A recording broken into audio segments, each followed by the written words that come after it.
Hello everyone, welcome to Scott Reviews Things in 4.5 minutes. And what am I reviewing this time? I am reviewing the movie Johnny Dangerously, starring Michael Keaton, Joe Piscopo, Mary Lou Henner, and a cast of hundreds. This movie came out in 1984. I saw this movie in the theater, and this is the first time I've seen this movie in about 25 years. Does it hold up? I remember this movie. I remember enjoying this movie in the theater, but now that I've seen it, it's just an okay movie. I will start with the acting is great in this movie. Michael Keaton is great as Johnny Dangerously. Joe Piscopo is actually very, very good as the bad guy.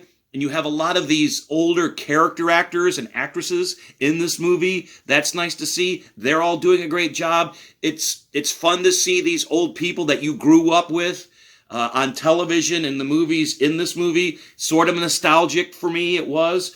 But it's just an okay movie. It's just okay.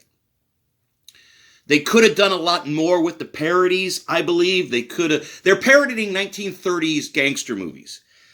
And they could have gone over the top with all the gangster stuff that happened back then, but they didn't.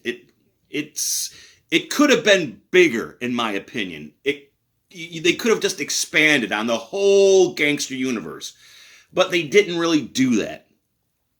I will say the costumes from the 1930s, they look good, but this movie was made in the 80s.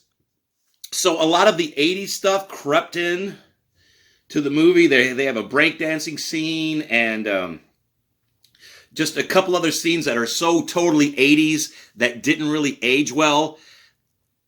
And I always believe when you're doing a parody movie, like these newer ones right now, they put in pop culture references of the time, and those never, ever, ever age well. They never do. They always stand out like a sore thumb, and that's what happened in this movie. All the 80s references stood out like a sore thumb. It was just, I smiled through the whole movie. I'll say that. I smiled through the whole movie, probably based a lot on nostalgia. But there was no joke that really hit me. No joke, even one. I don't think I had a real hearty laugh during the whole viewing. I had some smiles and I had a chuckle, but there was no joke that really hit me, that really made me laugh. And I think this is where the movie suffers. It just goes, it's just like this. It's like this. They don't try to push the comedy button. They don't, they even try a joke that might fail. Would I recommend this movie to, well, and they're also, I'll say this, they're parodying, they were doing this in the 80s, they were parodying the 1930s. Now, in the 80s, this came out right before the VHS and way before DVDs and way before Blu-rays. So if you didn't catch a gangster movie on television or anything like that, you really didn't know.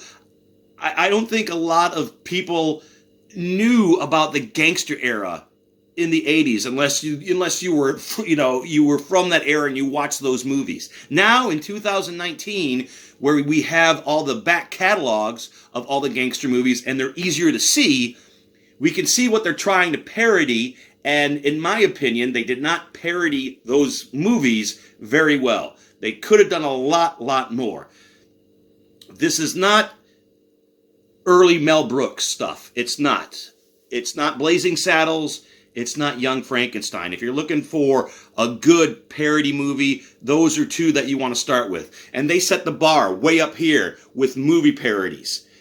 And like Airplane was in 1980, so Airplane was way up here as well. Johnny Dangerously, as parody movies go, as comedies go, it's sort of down here.